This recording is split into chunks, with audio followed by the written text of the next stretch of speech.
कोई धूल छाई नहीं है। धूल माने देह अभिमान की धूल नहीं है इस ज्ञान में। क्या ये कैसा ज्ञान है? ये ज्ञान वो ज्ञान संसार का नहीं है। जैसे बड़ा सागर, 7 सागरों को मिला के एक सागर है ना, है? कल्पांत काल में जब जलमयी होती है सारे सागर की, तो उसमें कितना कचरा मिट्टी देह अभिमान की धूल मिल जाती है। देह मिट्टी है ना, तो धूल छाई ये ज्ञान नहीं है। कौन सा ज्ञान? ईश्वर का ज्ञान है, सुप्रीम गॉडफादर का ज्ञान है, त्रिकालदर्शी का ज्ञान है। क्या? क्यों त्रिकालदर्शी है? क्योंकि वो आत्मा सुप्रीम सोल क्यों त्रिकालदर्शी है? क्योंकि वो जन्म मरण के चक्र में नहीं आती है, और बाकी सब जितने भी आत्माएं हैं वो सब जन्म मरण के चक्र में आती है, इसीलिए पूर्व जन्म की बात भूल जाती है। वो एक आत्मा ऐसी है, सुप्रीम सोल शिव। क्या? सुप्रीम गॉड फादर है, ऊंच ते ऊंच। मुसलमानों ने नाम ही दे दिया उसका, अल्लाह। अल्लाह माने ऊंचे ते ऊंचे। दूसरा नाम क्या दिया? मुसलमानों ने अल्लाह के अलावा दूसरा नाम उसको क्या दिया? बोले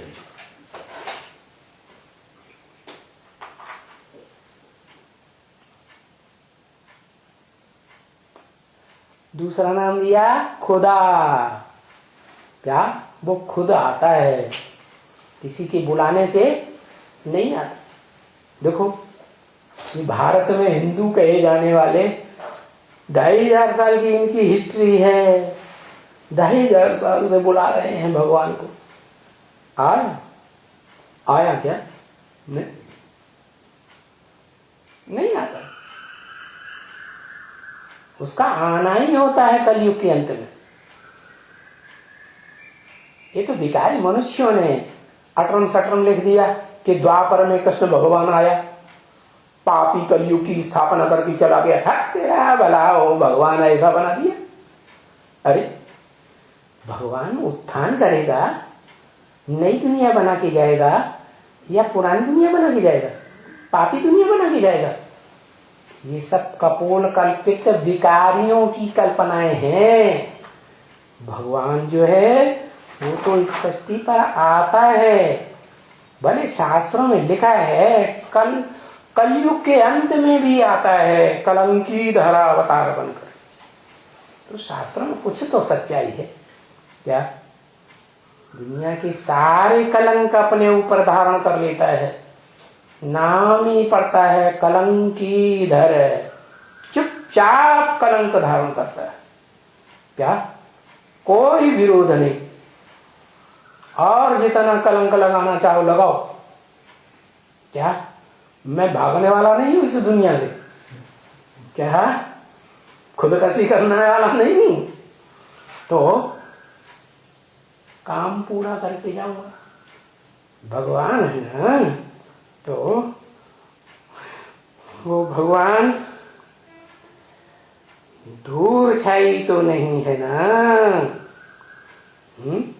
उसका ज्ञान देह अभिमान की धूल से भरा हुआ नहीं है। क्या? जिस तन में आता है, किस तन में आता है? जो ऊंची से ऊंची स्टेज का पुरुषार्थ करता है। इसलिए उसको कहते हैं काशी कैलाशी वासी। कैलाश पर्वत पर रहता है। और कैलाश पर्वत पर क्या यादगार दिखाई है? वो ज्ञान जल के भंडार की।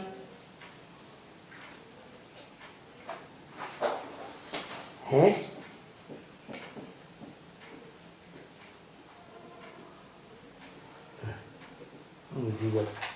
मान सरोवर।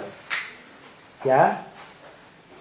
ऐसा ज्ञान का सरोवर है कि उसमें धूल मिट्टी का आदि देह अभिमान की धूल का एक कण भी नहीं है। पूरा जल, ज्ञान जल स्थिर, पारदर्शी, क्या बॉटम भी दिखाई पड़ता है, जैसे शीशे में सब कुछ दिखाई पड़ता है, ऐसे वो बड़ा ज्ञान का दर्पण है।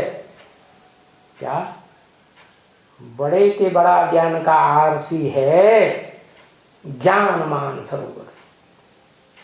क्या ज्ञान सरोवर के बारे में कुछ बोला कि नहीं? बोला है। बोला है कि तुम बच्चों को ज्ञान सरोवर जो विश्वास किए बैठे हैं कि हमें ज्ञान सरोवर बाप मिल गया, उनको ज्ञान सरोवर छोड़ना पड़ेगा। क्या? और जो मधुवन में बैठे हुए हैं, समझते हैं हम मधुवन में बैठे हैं, उनको मधुवन छोड़ना पड़ेगा। और जो समझते हैं हम गीता पाठशाला में बैठे, हम तो नहीं मधुवन में बैठे, उनको गीता पाठशाला छोड़नी पड़ेगी। क्यों? क्योंकि कलयुग के अंत में आने वाले कलंकीधर बाप को अपना बनाया है, इसलिए दुनिया तुमको भी छोड़ने वाली नहीं है। तो फिर भी तो परीक्षा है ना, परीक्षा होती है तो नंबरवार पद मिलते हैं ना, कुर्सी मिलती है कि नहीं? तो ये भी बेहद की दुनिया है।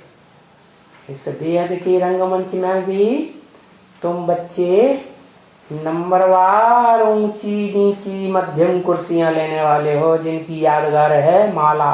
हर धर्म में माला होती है, माला रूपी संगठन आत्माओं का। कोई ऊंचा पार्ट बजाने वाला, कोई मध्यम पार्ट बजाने वाला, कोई नीचा पार्ट बजाने वाला। तो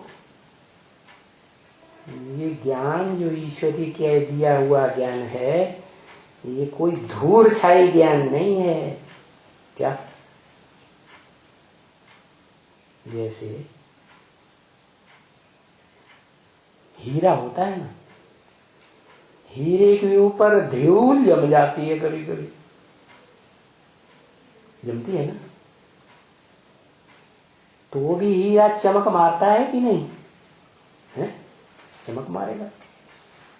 तो ये है देह अभिमान की धूल। ये देह भी मिट्टी से बनी है।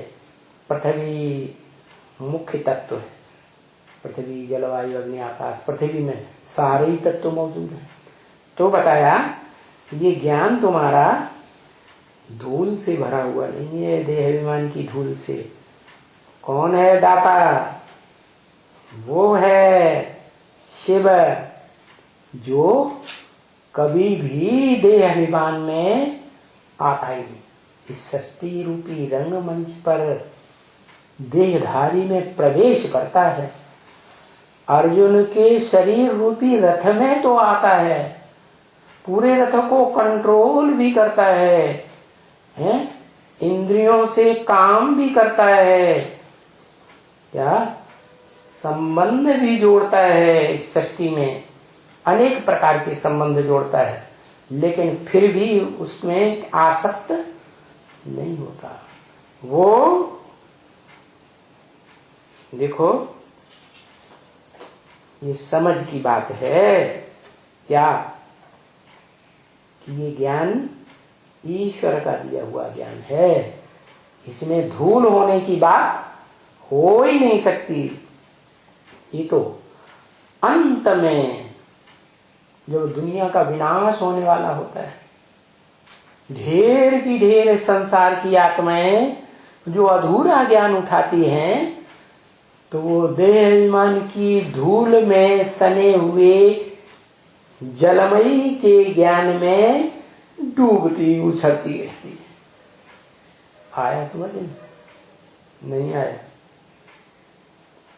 जलमयी होगी सारे संसार में तो जल कैसा होगा? है धूल से भरा हुआ होगा, कीचड़ मिला हुआ होगा ना।